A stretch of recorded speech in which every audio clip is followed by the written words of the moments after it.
Welcome back to A Rogue Theory, where we explore the origins, influences, and playability of your favorite archetypes. Remember to like and subscribe to not have your spells backfire on you the next time you play. Maybe. The patrons, or patron in my case, has spoken, and today we are covering the Magistus, a group of elite spellcasters who came together to perform one of the strongest spells ever made. The Magistus are comprised of 4 magicians, 4 spell cards, and 4 primordial gods. While I'm certain you'll be interested to find out the full story that these cards have from their own individual archetypes, this video's focus is purely on the Magistus archetype. So if you want to learn and check out the other stories, make sure to subscribe, as I will be discussing those cards within their own respective archetypes. Thankfully though, this archetype is the start of the entire spellcaster saga.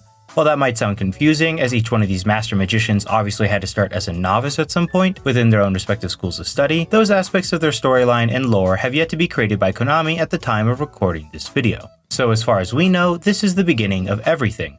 Or, more realistically, the beginning of the end. Water. Earth. Fire. Air. Long ago, the 4 master magicians lived in harmony with one another. Then everything changed when the Master of Fire attacked. But thanks to the power of the 3 master magicians who banded together, they were able to defeat Zora, who threatened the balance of the world. Psych! That's the wrong number! Now, while that story seems entirely plausible and clearly points out the avatar-based reference that Konami is trying to hide with all these cards, if we take a closer look and study the finer details, the names, monster typings, and attributes, we can reveal the true story of what happened the day when the Magistus betrayed the last great magician of mankind. Perhaps it's human nature for us to set goals, topple locals, win a YCS, go to Worlds. But what happens when we achieve all that? Well, often enough we'll set our sights on something harder to achieve and sometimes something nearly impossible. For the Magistus archetype, it was originally the mastery of their own schools of magic. But once that was achieved, they instead shifted focus into attempting to mimic the power of the gods. Endymion focused on using the recyclable power left over from casting traditional spells, spell counters as we know them, to forge newer and stronger magics, ones that would empower the user's body and natural abilities. His inspiration was Artemis, a celestial being composed of magic, something that he would later attempt to become and experiment on animals with. Ver focused on creation magic and studied the concept of perpetual spellcasting and the power to continually fuel a spell. Her influence was the deceptive Ninaruru, whose spellcasting only seemed to be infinite. Crowley originally studied spellbooks and the runes that granted power within them.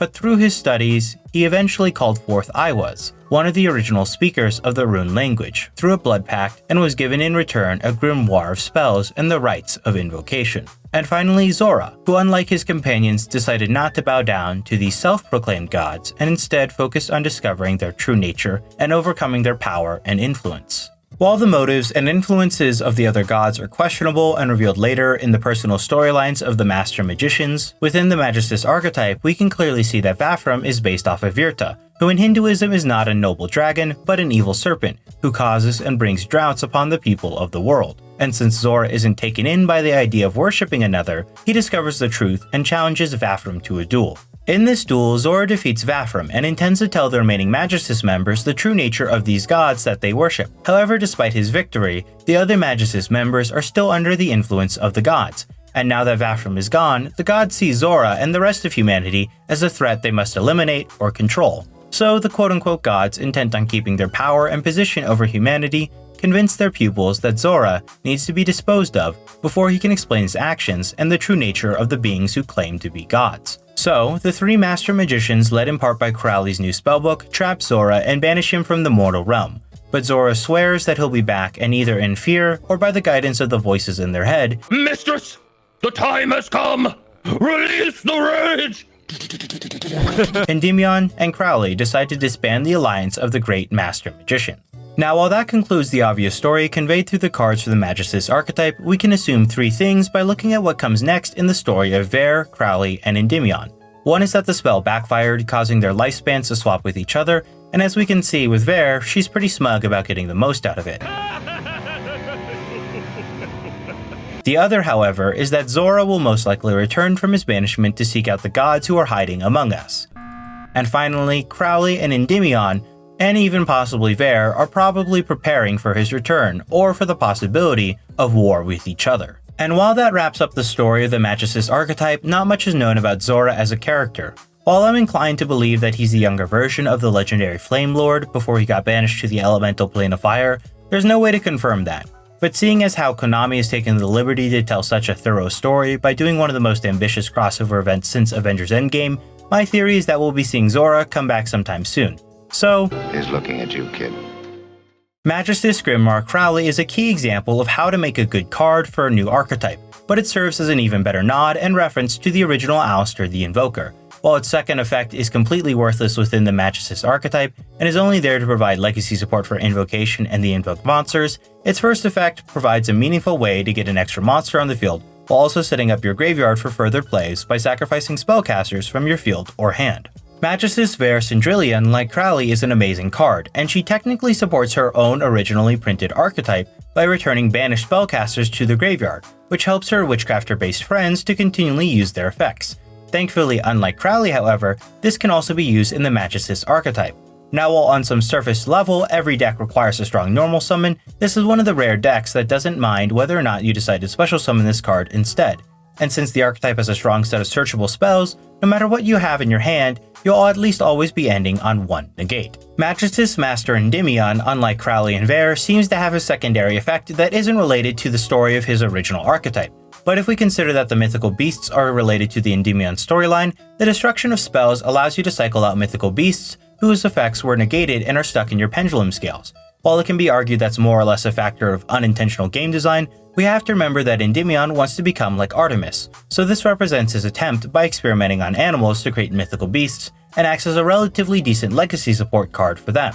But of course, this secondary effect of his is always live and can be used in the archetype, as his first effect will equip a Magistus monster from the extra deck to him as an equipped spell. Magistus Flame Zora sadly doesn't have any effects that would support a previously printed archetype.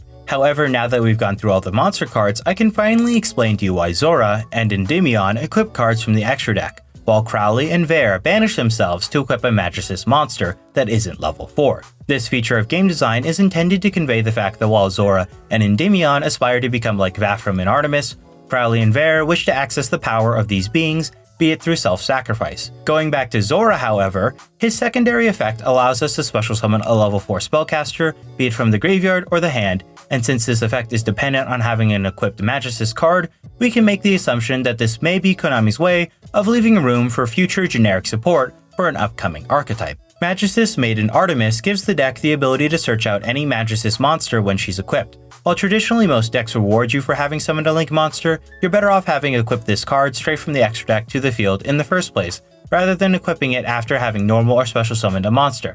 However, giving her the ability to be traditionally summoned allows the deck to make boards when paired with generic extenders in suboptimal starting hands. Magistus St. Iwas is a quick effect snatch steal on legs and is one of the cards you'd rather officially summon to use said effect. While it can also boost whatever monster it's equipped to by 1000 attack and defense, you'll find that you'd still rather benefit from the use of that on your opponent's monster that you now control, rather than on your own. Magistus Goddess Ninaruru, while equipped, allows your monsters to attack twice per battle phase, but more importantly, it can also be used to destroy any spell and trap that your opponent controls at the cost of also targeting one of your own. While her destruction effect is the main reason you play her as a piece of utility in your extra deck, her ability to add back any spellcaster to your hand can be extremely effective given the right circumstances and the right deck build. Magistus Dragon Vafram is a card that you'll never traditionally summon, as nuking the field once it's destroyed is hardly ever enough to stop your opponent from winning the game. However, when it's equipped, it allows your monsters to be protected from destruction by spells or traps, and to pop any monster that attempts to battle the equipped card. In my opinion, it's only ever good as an equipped spell, and never really good as a traditional summon. Magistus Invocation, unlike its future counterpart, can't banish cards to fusion summon. However, in theme with the archetype's gimmick of equipping monsters, it has the ability to use equipped cards as material for a fusion summon of a Magistus monster.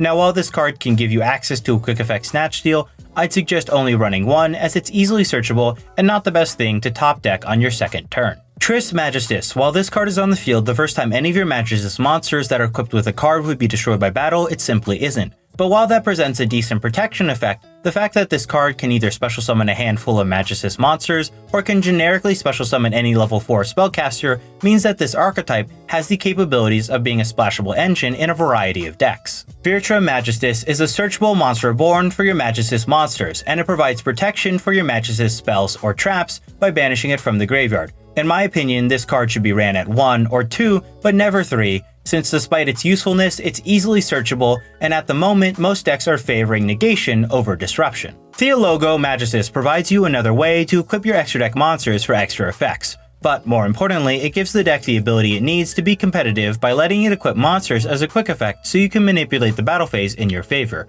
However, interestingly enough, this card provides you the ability to equip non-Magistus extra deck monsters when you've cycled through all the original ones. And what this oddly tells us is that even without the original gods they worshipped, the events of the Magistus would still have unfolded as they would have found some other deity or being to worship. Okay, now that we know all the cards that are currently released for the archetype, the storyline that's being told, and the general effects and playability of each card, we can finally speak to the competitive viability of this archetype. While this deck is intended to be Secret Legacy support for 3 different decks, and to be possibly future support for a 4th deck, it can clearly stand on its own, as it has all the right tools to challenge the meta. For combos today, I only have one that I think is worth showing, Magistus Sphere and Magician's Souls, who can be used together to end on a board with a Floodgate and 1 Negate.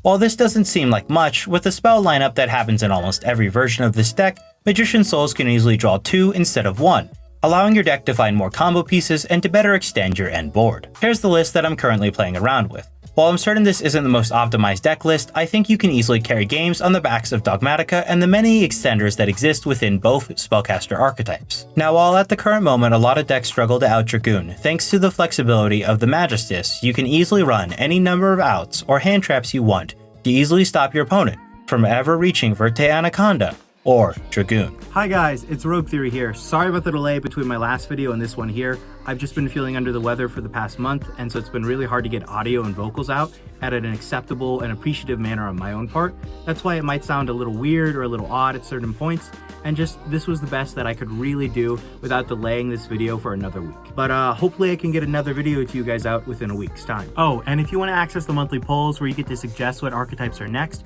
feel free to support me on Patreon in the link down below. And as always, this is Rogue Theory, passing turn.